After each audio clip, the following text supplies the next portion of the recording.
Hi everyone, this is Aaron for Zollotech, and we're going to compare Windows Phone 7 Mango versus iOS 5. We have a Samsung Focus here and an iPhone 4S right here, and we're going to compare the two and show you exactly what the differences are. So, for a lot of you that don't know, Windows Phone 7, let's go ahead and turn them on and unlock them. To unlock, we slide up. To unlock on the iPhone, we slide across. And the whole concept behind Windows Phone 7 is tiles, and these tiles contain different things such as messaging, people, linked inboxes, Xbox Live, that sort of thing. On the iPhone 4 or 4S or iOS, there's not tiles, but there's applications, and each application you can open independently of one another. So let me give you an example of the people tile. We'll go through each tile, and the people tile is a place where we go in and we have a couple different things such as Twitter and Facebook all in one place where you can scroll through your feed of both at the same time. On the iPhone, we have to go into Facebook if we want Facebook, or we have to go over and go into Twitter if we want Twitter. We go in and out of each application based on which one we want to use. Each way is interesting. Here we have different nicely formatted apps, but over here we have very similar apps that all look the same but have the same information. It's all about information here. And as you can see, so here's a Twitter post from iJustine. It says the line's crazy for the iPhone 4S. Let's scroll down here. What we can do over here is slide and pivot to the side. I can post my own message right here, and it allows me to pick where I want to post it to. Windows Live, Twitter, Facebook, and I can post to all of those or none depending on which one I check. So if I go back, you can keep hitting back on the back button and you'll get back to here, and you have recents, and again if I pivot over here I have all my different contacts. So it's pretty nice that you've got this separate kind of place where everything's together. On the iPhone 4 it's nice also that you can download 1,000,000 different apps, or 100,000 rather, or however many there are now, but you've got all these different apps that you can open. So if you don't like the Facebook app, you could go to the Facebook web page on the browser, or if you don't like this Twitter app, the official one, you could get a different Twitter app. You can still get apps on the Windows Phone 7 devices, but they're not quite the same. They're not integrated as tightly as this one. Let's go back to the home page, and now let's go into messaging. Go into messaging, and you can see everything spins around on this one. We'll go here, we'll go to my brother here, and here's our conversation. Here's the same person, and we'll just scroll through and you can see the messaging. Now these colors are customizable on the Windows Phone 7 devices. So right now I have the Mango color set up. Over here you can't change the colors, and if it's blue it's using iMessage, which is actually not using any text, it's using data instead. And if it's green it's actually using text messages. So over here you can see green, it's using texts. And here's blue. So we have the same idea here with all your texts. And here you have your attachments at the bottom, or you can speak your message. So I could do the same over here with Siri and text via message or voice, or if I tap here, I can say, "How are you today?" We'll wait for it to finish, and I can hit send. Over here I could do the same thing. Say your message. "How are you today?" And they both work fairly well, you can see. And then I hit send here to send my message. On here we have options as well. We can delete the thread. We can do that by hitting edit up here. So basically very similar in function, but the one thing that Windows Phone 7 adds that this doesn't is Facebook. Facebook is integrated tightly into the messaging platform here. What we can do is scroll up. We've got settings, and we have Facebook chat. We can turn it on. We have I'm not sure what number that is. Interesting. We have Facebook chat on. We have group text on, or we can go back. And then right here we have a little people icon, and it can say available, and this is showing available on Facebook or not available on Facebook. So it's pretty interesting that you can have it all come into one place. So what that means is if I get a message on Facebook, it also comes into the messaging hub. Unlike here, you have to go to Facebook to use the messaging. So it's nicely integrated into messaging all in one place. It makes it pretty convenient. Let's go to our phone dialer here. We'll go into phone. Okay, and here we'll go to emergency phone. I don't have a SIM card in this one, it's in my iPhone 4S, but either way they're both on Wi-Fi.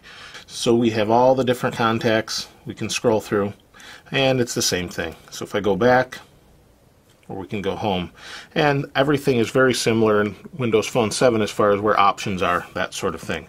So one of the apps I do have installed here is weather, and this is the weather app from the Weather Channel, and it is a separate app, but instead of just being an app, which I'm not going to go into here, but instead of just being an app, it has a live tile on the front that says, hey, it's 65 degrees where you're at, instead of having a little drawer you can do this with. So they're just differences. So you may like one better than the other, but that's the difference between the two.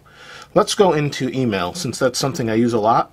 On Windows Phone 7 Mango, you can link all of your email boxes. We'll go here, and same thing. I just got these same emails.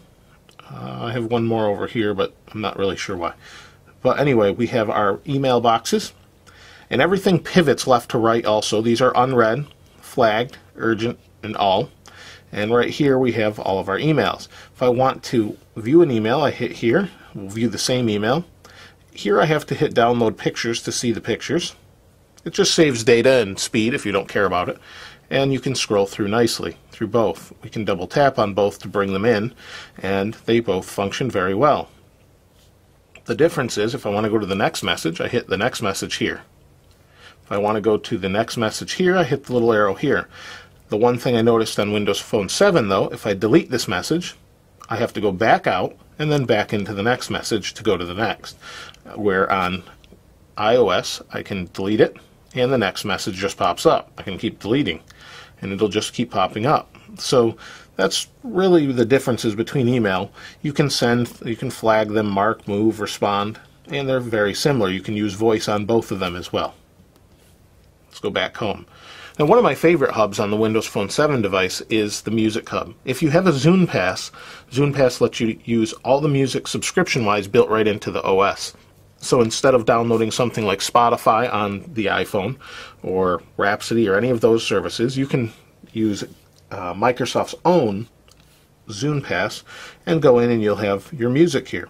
You'll also have podcasts. But here's music on the iPhone. Let's go back to Artists. And you can see it takes the last person and throws the background art into the background. We have these nice large icons, which some people don't like, but when you're driving, it makes it very convenient so that you can just tap an icon and switch a song instead of these littler icons. I noticed that's one of the differences when I use my iPhone as opposed to this phone that I notice right away. So here's a history. It keeps a history of what you listen to. You could tap that and start the song right away. These are new, so new podcasts, it downloaded in the background. You can subscribe to podcasts on here. Can't do that on iPhone, unfortunately. I did grab podcasts and download them, same thing, but you can't just subscribe to them on here without a separate app. And over here we subscribe, it just grabs them. If we go to music, you can see it spins around. Or we can search. Well, let's Bing search, we'll do that later. We'll go to the marketplace and search. We can search whatever song we want. Or we can just go into music, if you have a Zune Pass, like I said, and grab whatever you want to listen to. So that Artist of the Week is Jane's Addiction, and then I can just listen to it if I want to, or I could download it as long as I'm paying that Zune Pass fee. It's right on the phone. It's really convenient, and it works well. Let's go back out there, and you can see I have some apps down here. Now the Picture Hub is also an interesting idea. Instead of having photos from Facebook be on a Facebook app, the photos are in the Picture Hub. Any picture you take, any picture that you get from Twitter or Facebook will show up in the Picture Hub. So let's go ahead and open it. These are people on Facebook and their new photos. Over here, you just open photos and they are what they are, which isn't a bad thing. Some photos I took earlier, just playing around with the camera. And here we have our Facebook feed photos. If I want to pivot over here, I can go to the camera roll and photos I've taken, which I guess there's none on here. I must have reset the phone at some point. But these are all Facebook photos. And then if I want to view one, whatever this one is, we'll go ahead and open it. And then we'll go back. Someone took a picture of food. So that's nice that they pull everything to one place. If you want photos for Facebook, you go to your main feed, and then you've got albums. And here's some albums. Here's some saved pictures. You see everything's nice and fast. Same thing on here. If I want to open this picture I took, I can pinch and zoom. Oh, and that's one thing I should probably show you is the pinch to zoom. This is a good opportunity for it. Let's go ahead and go to camera roll. There isn't anything. Let's go here, and we'll go here. If I want to pinch to zoom, I can do that. Same thing. They both work similarly well as far as that goes. Let's go back out. I've covered texting. I do like the keyboard on Windows Phone 7 as well, equally as well as the other. Let's go into the web browser. And we'll go here, and let's go ahead and put in zollotech. And put in zollotech. Okay, so we'll go ahead and hit go on both. They're both pretty fast browsers. I'd expect the 4S to be a little bit quicker, but maybe not. There we go. So you can see the website loaded. You can scroll, it's smooth scrolling. Every Windows Phone 7 Mango device will be the same because they all have minimum requirements of 1 gigahertz processor and a certain amount of RAM. So they should respond about the same, if not identical. So you can see they work well, pinch to zoom works well, and they decided to put the address at the bottom here on Windows Phone 7. And you've got different things as far as tabs go, and favorites, and add to pages, and share page, and pin to start. If I want to put this page on the start screen, we can do that. Oops, hit the wrong button here. Let's pin it to the start. And now it's down here. There's my Zollotech website. So you can do stuff like that. So let's go ahead and exit out. And the next thing we want to go into is the apps in the marketplace. Marketplace on Windows Phone 7 is much better than a lot of people realize. And this isn't an ad for Windows Phone 7. I'm simply trying to give you a comparison of the two since I've used both quite a lot, really. So here's the marketplace. They look a little bit different. Let's go into apps. Let's go over here. We'll go to featured, I guess. And you can see this is a featured app, AppBat. We have our categories. We have new, and here's Angry Birds. Everyone knows that for the most part. It's a little more expensive on Windows Phone 7 for some reason, but there's Angry Birds.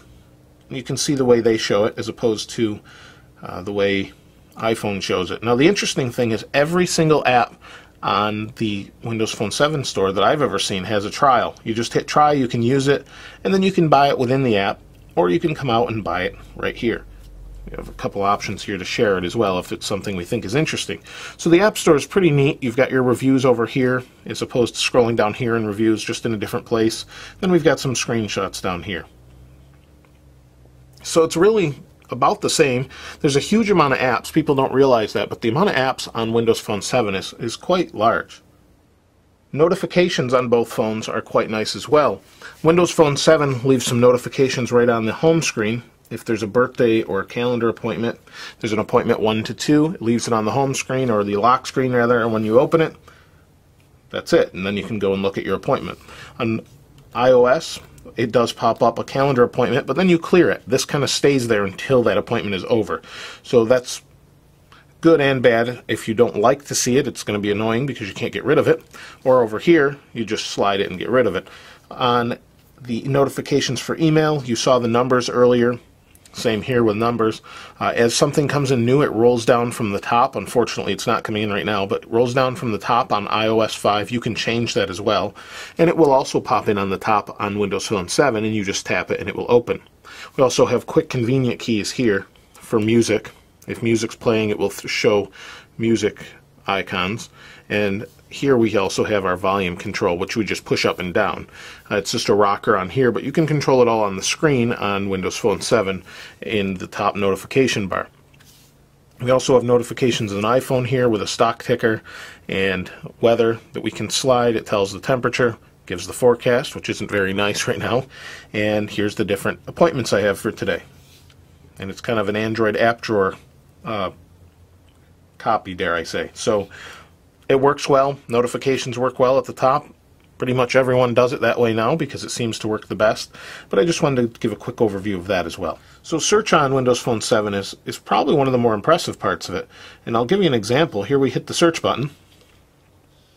And we've got a couple different options. Local, music. We've got a visual search and a voice search. Voice search is obvious. Music It searches music or listens to music, kind of like one of the apps that will listen to music, and then it will guess what it is or tell you what it is. And it's all built into the phone itself. So if we do a visual search, you can do this with CDs, books, that sort of thing. I'm not sure that it will work and recognize an iPhone, but let's try it. It will recognize a book or a DVD if I place that in front of it, and then it will give you the local stores and where they are. Let me have a better example here with the search. Let me grab one of these Rapsol wrappers that I actually have on the iPhone. We'll go to search again. We'll do a visual search, and then we can have it look at the barcode. See, it says barcode loading, and then it just got what it was, ultra see-through skin. We can tap on it, and it will go look online for that product. That works with just about any barcode. It will find it locally for you. It's really a neat feature that's built into the phone. Yes, there's apps that will do that, but the difference is everything's right here in search, as opposed to go into an app, come out of an app, go into another app. So it's really convenient, but one thing I noticed that happens on Windows Phone 7 is it gets boring. Everything looks the same. It's information. It's not necessarily exciting looking information, if that makes any sense. If you go into, like I showed you, like the email here, it's not presented in a way that's necessarily beautiful. It's just it's text, and it's really gives you the simplistic overview of it is what it is, and that's all you need.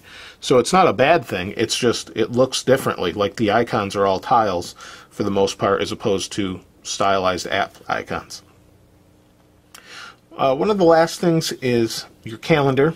Calendar here and the calendar here. You can see they look different. Again, it's very minimal.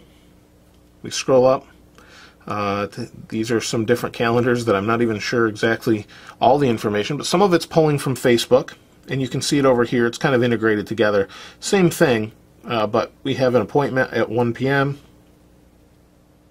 and that's all it really says. Here's the appointment at 1 p.m. I really didn't put much in there, but I do have an appointment at 1 p.m.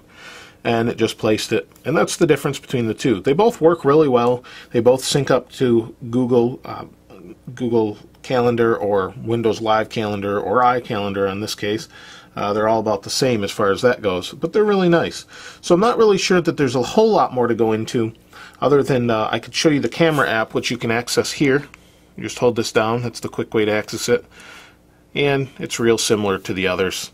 You've got your zoom, you've got video camera, and you've got a bunch of different settings, contrast, white balance, etc. And that's really it. There's a lot of different things on here for apps, for camera. Same thing. If you've seen an iPhone, very similar camera app. Less options though on iPhone as far as the default camera app anyway. But everything is basically in a tile on Windows Phone 7. Everything is separate in an app on iOS5.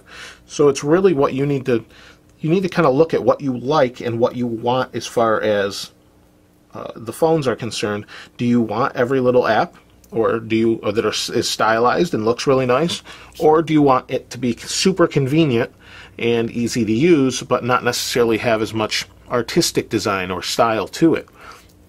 Both look great in my opinion. I think both are equal in many ways, and as far as aesthetically, you've got phones. If you don't like the focus, there's other phones coming out. The huge Titan.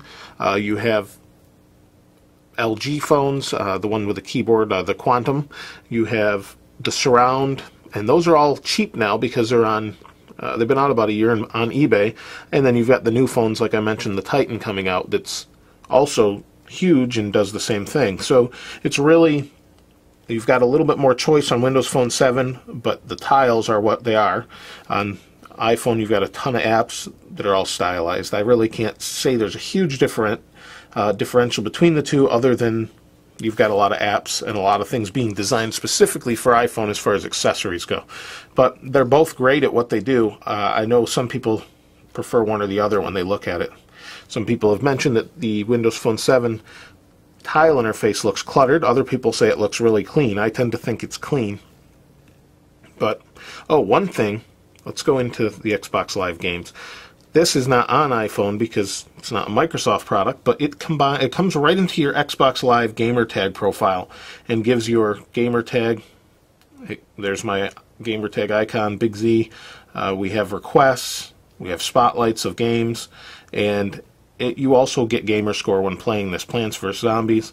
You can open it, you can download a trial, and it's really nice. It's a nice little extra thing that iPhone doesn't necessarily have. Local Scout here is also another tile I forgot to mention that will go around and find what's local to eat and drink, to see and do, local shopping places, and highlights. So I'm not sure if these are paid advertisements or what, but you've got all these different things. So in here, the Sam's Club, Panera Bread, KFC, just finds things around you and gives you directions to them. They're both really nice.